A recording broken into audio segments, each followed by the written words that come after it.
ভারতে ডাক্তার হওয়ার স্বপ্ন এটা তো লক্ষ লক্ষ ছাত্রছাত্রীর স্বপ্ন। আর সেই স্বপ্নের দিকে প্রথম যে সিঁড়িটা সেটাই হলো নিট পরীক্ষা। তো চলুন আজকের এই আলোচনায় আমরা একসঙ্গে দেখব বিশেষজ্ঞদের পরামর্শগুলো এক জায়গায় করে কিভাবে এই কঠিন পরীক্ষার জন্য একটা নিখুঁত রোড ম্যাপ বানানো যায়। তো কি থাকছে আজকের আলোচনায়? আচ্ছা, আমরা প্রথমে বোঝার চেষ্টা করব নিট জিনিসটা আসলে কি। তারপর দেখব প্রস্তুতি শুরু করার সেরা সময় কোনটা হতে পারে, একটা পারফেক্ট স্টাডি প্ল্যান কিভাবে বানানো যায়, প্রতিদিনের রুটিন কেমন হওয়া উচিত, আর বইপত্রের বাইরেও যে মানসিক প্রস্তুতির একটা বড় ব্যাপার আছে সেটাও জানব।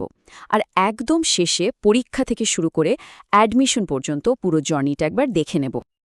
আচ্ছা, তাহলে একদম গোড়া থেকে শুরু করা যাক। এই যে নিট পরীক্ষা, যার জন্য প্রতি বছর লক্ষ লক্ষ ছাত্রছাত্রী দিন রাত এক করে ফেলে, এটা আসলে ঠিক কি? খুব সহজ করে বললে নিট হলো সেই একটাই দরজা যেটা পেরোতে পারলেই ভারতের সরকারি বা বেসরকারি মেডিকেল আর ডেন্টাল কলেজে এমবিবিএস, বিডিএস বা অন্যান্য আয়ুষ কোর্সে ভর্তির সুযোগ মেলে। মানে ডাক্তার হওয়ার স্বপ্নের জগতে ঢোকার এটাই একমাত্র চাবিকাঠি। প্রতিযোগিতাটা ঠিক কতটা কঠিন সেটা আন্দাজ করার জন্য শুধু এই সংখ্যাটাই যথেষ্ট। ভাবা যায়, প্রতি বছর প্রায় ২৩ লক্ষ পরীক্ষার্থী এই একটা পরীক্ষার জন্য। এই স্লাইডটা কিন্তু পুরো ছবিটা পরিষ্কার করে দিচ্ছে।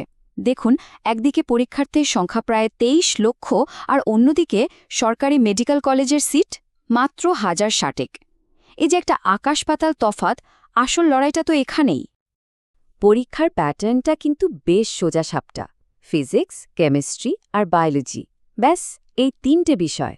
তবে হ্যাঁ, একটা ব্যাপার আছে, বায়োলজিকে দুটো ভাগে ভাগ করা হয়, বটানি আর জুলজি। এর মানে কি দাঁড়ালো?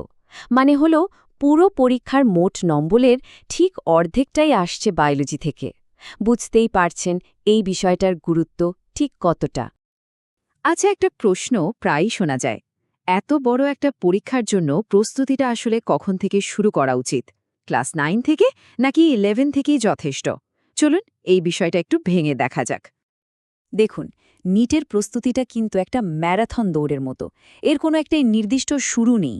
কেউ ক্লাস 6-7 থেকে ভিতটা পাকা করতে শুরু করে দেয়, অনেকে আবার 9-10 থেকে বেসিকটা ঝালিয়ে নেয়। তবে আসল যে দৌড় সেটা বেশিরভাগেরই শুরু হয় ক্লাস 11-12 থেকে। তবে এখানে একটা খুব জরুরি ব্যাপার আছে যেটা অনেকেই ভুল করে। আগেভাগে প্রস্তুতি শুরু করার মানে কিন্তু 11-12 বই মুখস্থ করা একদমই নয়।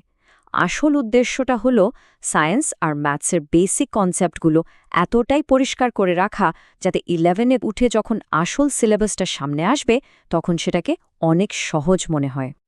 প্রস্তুতি যখনই শুরু হোক না কেন, কয়েকটা জিনিস কিন্তু মাস্ট: সঠিক বই, সঠিক রিসোর্স। এগুলো ছাড়া পুরো লড়াইটাই বৃথা। তো চলুন দেখে নেওয়া যাক কি অস্ত্রশস্ত্রর সঙ্গে রাখাটা জরুরি।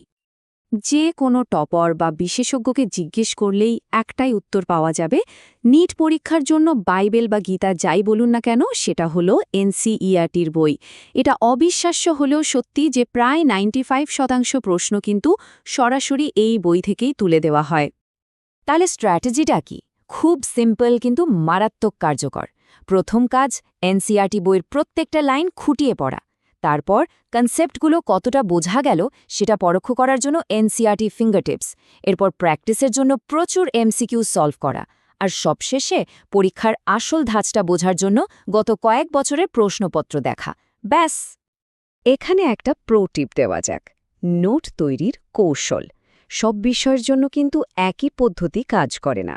যেমন ফিজিক্স বা কেমিস্ট্রির জন্য ফর্মুলা, রিঅ্যাকশন আর কিওয়ার্ড দিয়ে ছোট ছোট নোট বানানো খুব কাজের। কিন্তু বায়োলজির ক্ষেত্রে সেরা উপায় হল আলাদা করে নোট না বানিয়ে এনসিইআরটি বইয়ের মধ্যেই দরকারি লাইনগুলো হাইলাইট করে ফেলা। বেশ, বইপত্র সব জোগাড় হলো, কিন্তু আসল চ্যালেঞ্জটা তো অন্য জায়গায়। সেটা হলো প্রতিদিনের রুটিন আর কনসিস্টেন্সি। কারণ একটা ভালো রুটিন ছাড়া এই লম্বা রেসে টিকে থাকাটাই কিন্তু মুশকিল। টপারদের মধ্যে একটা খুব জনপ্রিয় স্টাডি সাইকেল আছে, অনেকটা ম্যাজিক ফর্মুলার মতো। কি সেটা? প্রথমে ৪৫ মিনিট একটা টপিকের থিওরি পড়া, আর ঠিক তারপরেই ৪৫ মিনিট ধরে ওই টপিকের ওপর প্রশ্ন সলভ করা। প্রতিদিন ৩টে বিষয়ের জন্য এই চক্রটা ফলো করতে হবে। আর একদম শেষে রাতে ঘুমোতে যাওয়ার আগে সারাদিনের পড়াটা একবার জাস্ট চোখ বুলিয়ে নেওয়া। কিন্তু এই যে প্রতিদিন এত পরিশ্রম, এটা ঠিক পথে এগোচ্ছে কিনা তা বোঝা যাবে কি করে? তার জন্যই আছে সাপ্তাহিক মক টেস্ট। এই টেস্টগুলো অনেকটা আয়নার মতো কাজ করে, পরিষ্কার দেখিয়ে দেয় কোন জায়গাগুলো শক্তিশালী আর কোনগুলোতে এখনও খামতি রয়ে গেছে। এতক্ষণ তো আমরা পড়াশোনা, বই, রুটিন এইসব নিয়ে কথা বললাম, কিন্তু এগুলো তো যুদ্ধের অর্ধেকটা মাত্র। বাকি অর্ধেকটা, সেটা লড়তে হয় নিজের মনের সঙ্গে। একাডেমিক প্রস্তুতির পাশাপাশি মেন্টাল গেমটা যে জিততে পারে, সেই কিন্তু শেষ হাসিটা হাসে। সাফল্যর পথে কয়েকটা বড় স্পিড ব্রেকার আছে, যেমন ঘন্টার পর ঘন্টা সোশ্যাল মিডিয়ায় স্ক্রোল করে যাওয়া বা সারাক্ষণ নিজের ক্ষমতা নিয়ে সন্দেহ করা, আমার দ্বারা হবে তো, অথবা কাট অফ কত যাবে সেই চিন্তায় রাতের ঘুম উড়িয়ে দেওয়া।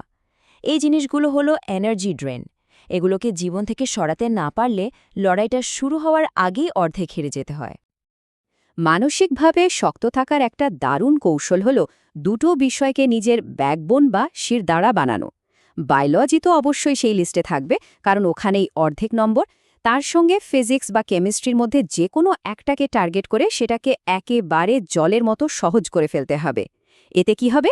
পরীক্ষার হলে একটা জবরদস্ত কনফিডেন্স পাওয়া যাবে যে যাই হোক না কেন একটা ভালো স্কোর আসছেই। বেশ, অনেক পরিশ্রমের পর পরীক্ষার দিনটা এলো এবং চলেও গেল। কিন্তু গল্পটা এখানেই শেষ নয়। সত্যি বলতে এর পরই শুরু হয় আর একটা গুরুত্বপূর্ণ অধ্যায়, অ্যাডমিশন বা ভর্তি প্রক্রিয়া। সাধারণত মে মাসে পরীক্ষাটা হয়, মাসখানেক পর জুনে আসে রেজাল্ট, আর তারপর জুলাই মাস থেকে শুরু হয়ে যায় কাউন্সেলিংয়ের লম্বা প্রক্রিয়াটা। এই সময়টা কিন্তু বেশ ধৈর্যের পরীক্ষা নেয়। এখন এই কাউন্সেলিং জিনিসটা কি? এটা আসলে একটা অনলাইন অ্যাডমিশন প্রক্রিয়া। নিটের র্যাঙ্কের ওপর ভিত্তি করে কলেজ অ্যালট করা হয়। এর মধ্যে 15% সিট থাকে অল ইন্ডিয়া কোটার জন্য, মানে দেশের যে কোনো প্রান্তের ছাত্রছাত্রীরা আবেদন করতে পারে। আর বাকি 85% সিট থাকে স্টেট কোটার জন্য, মানে সেই রাজ্যের বাসিন্দাদের জন্য।